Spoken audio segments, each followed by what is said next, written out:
శ్రావణ శుక్రవారం రోజు మన ఇంట్లో మనం వరలక్ష్మి వ్రతం ఎలా చేసుకోవాలో ఈరోజు మనం ఈ వీడియోలో తెలుసుకుందామండి.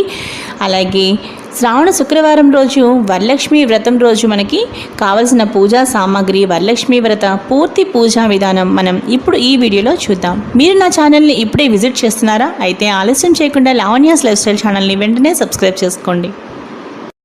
ఇప్పుడు మనం ఇక వీడియోలోకి వెళ్ళిపోదాం ఫ్రెండ్స్. శ్రీ వరలక్ష్మి వ్రతానికి కావలసిన ముఖ్యమైన వస్తువులు: వరలక్ష్మీదేవి బొమ్మ, శక్త్యానుసారంగా బంగారం కానీ వెండి కానీ లేదా చిత్రపటము ఏదైనా తీసుకోవాలి.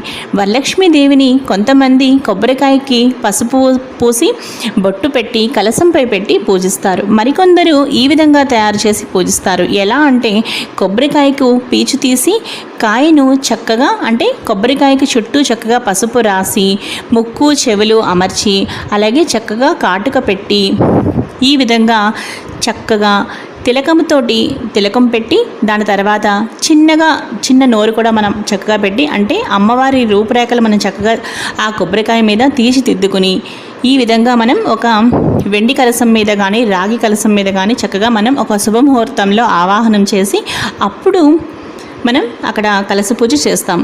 కాబట్టి ఈ విధంగా మనం ఒక కొబ్బరికాయని ఈ విధంగా రెడీ చేసుకుని చక్కగా అలంకరించుకుని పక్కన పెట్టుకోవాలి. దాని తర్వాత ఇక పూజకు కావాల్సిన వస్తువులు ఏమిటో ఇప్పుడు మనం తెలుసుకుందామండి. పూజకు బంగారం కానీ వెండితో కానీ చేసిన ఒక కాసు, అంటే మనం అమ్మవారి దగ్గర ప్రతి సంవత్సరం ఏదో ఒక కొత్త ఆభరణం పెట్టుకుంటాం కాబట్టి అలాగే ఏదైనా ఒక మంచి ఆభరణం కానీ మీకు ఏది వీలైతే అది అమ్మవారి దగ్గర పెట్టుకుని పూజించుకోవడానికి ఒకటే అన్నమాట. అలాగే కొందరు ఏం చేస్తూ ఉంటారంటే ఒకసారి తీసుకున్నదే ప్రతి సంవత్సరము అమ్మవారి వద్ద ఉంచి పూజిస్తూ ఉంటారు.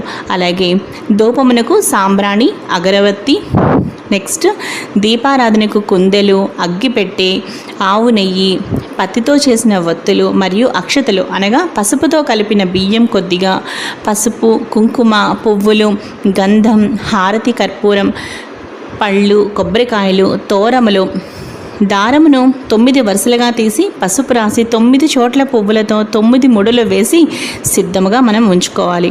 ఎందుకు అంటే తోర పూజ కోసం అన్నమాట. ఇక నివేదన కోసం ఏంటి అంటే స్త్రీ దేవతారాధనకు ప్రత్యేకంగా చలిమిడి అనగా బియ్యం పిండి బెల్లంతో చేస్తాము. అలాగే పానకము శుద్ధమైన నీటిలో బెల్లం కలిపి యాలక్కాయ అలాగే మిరియాల పొడి కొద్దిగా కలిపి మనం మహానైవేద్యం కొరకు మంచి భక్షములతో కూడిన 9 రకాల భోజనాలు అంటే 9 రకాల పిండి వంటలను తయారు చేసి నైవేద్యము పెట్టిన తర్వాత 9 రకముల పిండి వంటలు అంటే 9 రకాల పిండి వంటలు రకమునికి 9 చొప్పున